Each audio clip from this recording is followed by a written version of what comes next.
നമ്മൾ ഇന്ന് ഈ വീഡിയോയിലൂടെ നോക്കാൻ പോകുന്നത് ചില മോശം ടൈമിൽ നടന്മാരുടെ കരിയർ സേവ് ചെയ്ത സിനിമകളെ പറ്റിയാണ്. ലിസ്റ്റിലെത്തിയത് സൽമാൻ ഖാനാണ്. 2000 കാലഘട്ടത്തിൽ ഒരുപാട് വിജയ സിനിമകൾക്ക് ശേഷം സൽമാൻ ഖാന്റെ കരിയറിൽ ഒരു ബാഡ് ടൈം വന്നിരുന്നു. അത് 2007 ടൈമാണ്. 2007 സലാം ഇഷ്ക് എന്ന സിനിമയിൽ അഭിനയിച്ചു. ഇതൊരു റൊമാൻറ്റിക് കോമഡി മൂവിയായിരുന്നു. പക്ഷേ സിനിമ ഫ്ലോപ്പ് ആയിരുന്നു.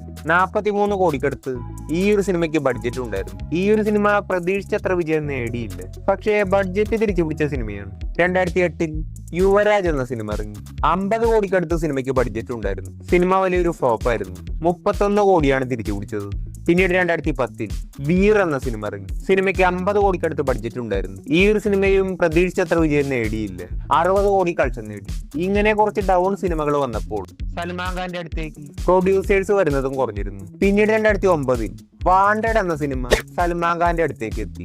ഇതൊരു സോളോ ലീഡ് സിനിമയായിരുന്നു. 35 കോടി ബഡ്ജറ്റിൽ വന്ന സിനിമ 90 കോടിക്ക് മേലെ കളക്ഷൻ നേടി. അങ്ങനെ വീണ്ടും സൽമാൻ ഖാൻ ഈ ഒരു സിനിമയിലൂടെ ഒരു മാസ് കംബാക്ക് നടത്തി. പിന്നീടും പല സിനിമകൾ ഹിറ്റായി. അങ്ങനെ 2015 ടൈമായപ്പോൾ സൽമാൻ ഖാന്റെ കരിയറിൽ ഗോൾഡൻ ഇയേഴ്സ് ആയിരുന്നു. 90 കോടി ബഡ്ജറ്റിൽ വന്ന ബജറംഗി ബൈജാൻ എന്ന സിനിമ 922 കോടി കളക്ഷൻ നേടി. പിറ്റേ വർഷം സുൽത്താൻ എന്ന സിനിമ പുറത്തിറങ്ങി. 90 കോടി തന്നെയായിരുന്നു ബഡ്ജറ്റ്. ഈ ഒരു സിനിമ 600 കോടിക്ക് മേലെ കളക്ഷൻ നേടി. നിലവിൽ സൽമാൻ ഖാന്റെ കരിയറിൽ ചെറിയ രീതിയിൽ ഒരു ഡൗൺ വന്നിട്ടുണ്ട്. ഇത് സൽമാൻ ഖാന്റെ മാത്രമല്ല, ബോളിവുഡ് മൊത്തത്തിൽ നോക്കിയാലും നിലവിൽ ഡൗൺ ആണ്. ഇനി സൽമാൻ ഖാന്റെ വരാൻ പോകുന്ന സിനിമയാണ് സൗത്ത് ഡയറക്ടറായ AR മുരുകദോസ് ഡയറക്ട് ചെയ്യുന്ന സിക്കന്ദർ എന്ന സിനിമ. സിനിമയുടെ ടീസറും പുറത്തു വന്നിരുന്നു. അത്യാവശ്യം മികച്ച ടീസറാണ്. സിനിമ വിജയമാകുമെന്ന് നമുക്ക് പ്രതീക്ഷിക്കാം. അടുത്തത് നമ്മുടെ അമിതാഭ് ബച്ചനാണ്. ഇന്ത്യയിലെ തന്നെ വലിയൊരു സ്റ്റാർ ആയിട്ടുള്ള അമിതാഭ് ബച്ചന്റെ കരിയറിലും വലിയൊരു ഡൗൺ ടൈം വന്നിട്ടുണ്ട്. 90s ശേഷം അമിതാഭ് ബച്ചന്റെ പല സിനിമകളും അടുപ്പിച്ച് ഫ്ലോപ്പ് ആവാൻ തുടങ്ങിയിരുന്നു. അമിതാഭ് ബച്ചൻ അപ്പോൾ അഭിനയത്തിൽ നിന്ന് ചെറിയൊരു ബ്രേക്ക് എടുത്ത് അമിതാഭ് ബച്ചൻ കോർപ്പറേഷൻ ലിമിറ്റഡ് എന്നൊരു കമ്പനി തുടങ്ങി. ഈ ഒരു കമ്പനി സിനിമ പ്രൊഡ്യൂസ് ചെയ്യാനും audio cassette, video disc, software നിർമ്മാണം തുടങ്ങിയ എല്ലാം തന്നെ ചെയ്തിരുന്നു. ABCL എന്നായിരുന്നു കമ്പനിയുടെ ഷോർട്ട് ഫോം. 96 ഈ ഒരു കമ്പനി ഉണ്ടാക്കിയത്. ആദ്യമായി ഉണ്ടാക്കിയ സിനിമ തേരെ മേരെ സപ്നെ എന്ന സിനിമയാണ്. ഈ ഒരു സിനിമ വലിയൊരു വിജയം നേടി. പക്ഷേ പിന്നീട് ഇറങ്ങിയ സിനിമകൾ വളരെ വലിയ രീതിയിൽ പരാജയപ്പെട്ടു. 97 ടൈമായപ്പോൾ ഈ ഒരു കമ്പനി വലിയൊരു നഷ്ടത്തിലായി. അമിതാഭ് ബച്ചന് സ്വന്തം വീട് വരെ പണയം വെക്കേണ്ടി വന്നു. അങ്ങനെ അമിതാഭ് ബച്ചൻ ഈ ഒരു കമ്പനിയിൽ തന്നെ പുതിയൊരു സിനിമ കൂടി നിർമ്മിച്ചു. ശേഷം ആ ഒരു സിനിമയിൽ അമിതാഭ് ബച്ചനും അഭിനയിച്ചു. ആ ഒരു സിനിമയുടെ പേര് മൃത്യു ദാദ എന്നായിരുന്നു. പക്ഷെ ഈ ഒരു സിനിമയും ഫ്ലോപ്പായി. കോടികൾ ഉണ്ടായിരുന്ന വലിയൊരു സൂപ്പർ സ്റ്റാറായ അമിതാഭ് ബച്ചൻ കരിയറിന്റെ ഏറ്റവും ഡൗൺ ടൈമിലായിരുന്നു. മുഴുവൻ പണവും പോയി പാപ്പരായി. അന്ന് അമിതാഭ് ബച്ചന് 55 വയസ്സ് പ്രായമായിട്ടുണ്ടായിരുന്നു. അങ്ങനെ കടങ്ങൾ വീട്ടാൻ അമിതാഭ് ബച്ചൻ വീണ്ടും ആക്റ്റീവായി പഴയതുപോലെ സിനിമയിൽ അഭിനയിക്കാൻ തുടങ്ങി. 2000 ടൈമിൽ മൊഹബത്തേൻ എന്ന സിനിമയിൽ അഭിനയിച്ചു. ഷാരൂഖ് ഖാന്റെ ക്യാരക്ടറിന് വില്ലനായി പ്രായമുള്ള വ്യത്യസ്തമായ ഒരു ക്യാരക്ടർ. അമിതാഭ് ബച്ചൻ ആദ്യമായിട്ടായിരുന്നു ഇങ്ങനെ ഒരു ക്യാരക്ടർ ചെയ്യുന്നത്. സിനിമ വലിയൊരു വിജയമാവുകയും നായകനേക്കാൾ കൂടുതൽ അമിതാഭ് ബച്ചന്റെ ക്യാരക്ടർ കൂടുതൽ ശ്രദ്ധിക്കപ്പെടുകയും ചെയ്തു.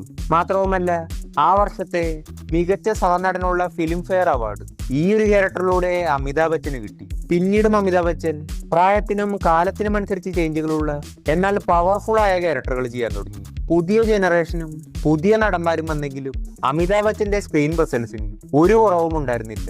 മൊഹബത്തേൻ സിനിമയിലൂടെ അമിതാഭ് ബച്ചൻ തന്റെ കരിയർ റിവൈവ് ചെയ്തു.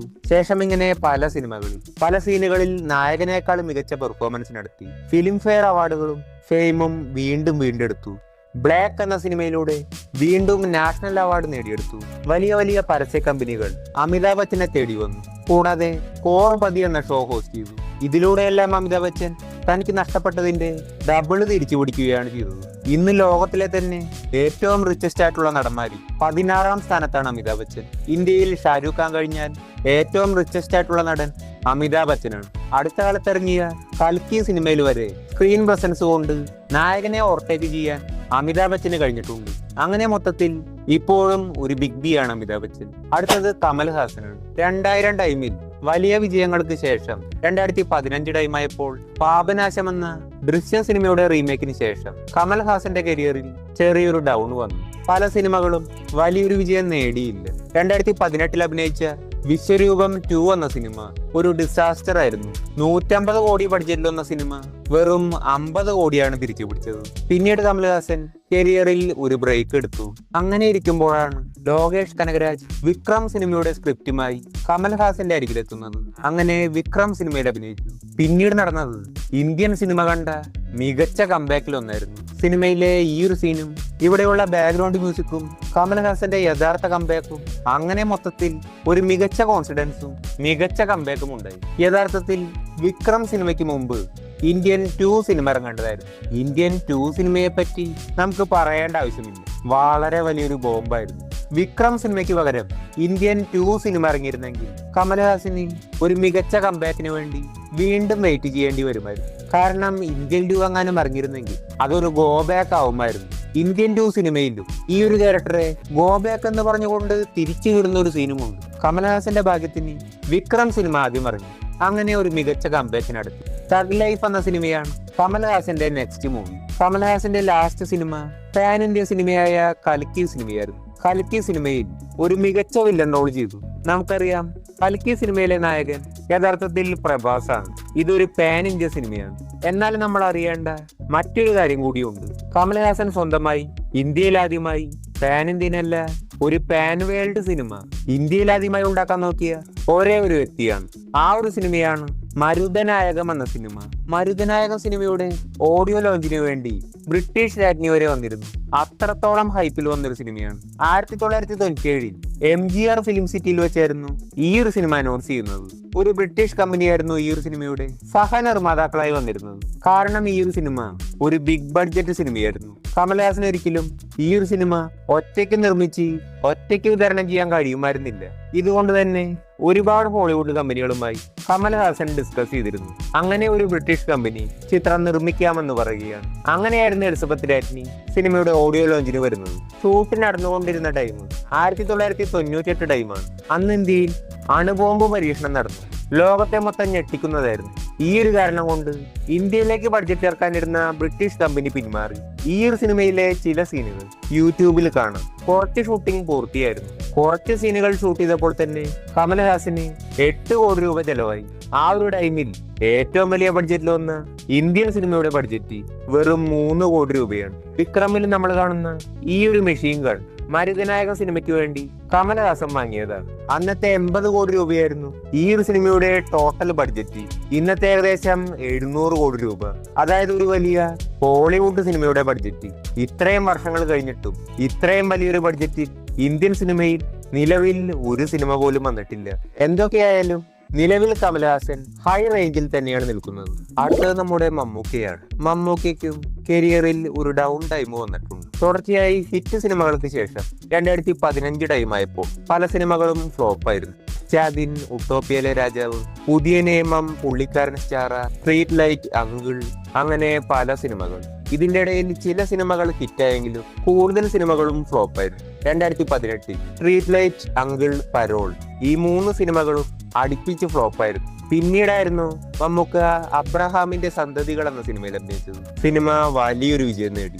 50 കോടിക്കടുത്ത് കളക്ഷൻ നേടി. പിന്നീട് അങ്ങോട്ട് മമ്മൂക്കയുടെ സിനിമകൾ കൂടുതലും ഹിറ്റ് സിനിമകളായിരുന്നു. പേരമ്പ്, യാത്ര, മധുരരാജ, ഉണ്ട, അങ്ങനെ തുടർച്ചയായി ഹിറ്റുകൾ. ചില സിനിമകൾ ഫ്ലോപ്പായെങ്കിലും ഫ്ലോപ്പിനേക്കാൾ കൂടുതൽ ഹിറ്റ് സിനിമകളാണ്. ഇന്നും മമ്മൂക്ക വേറിട്ട സ്ക്രിപ്റ്റ് സെലക്ഷനിലൂടെ തുടർച്ചയായി ഹിറ്റുകൾ അടിക്കുന്നു.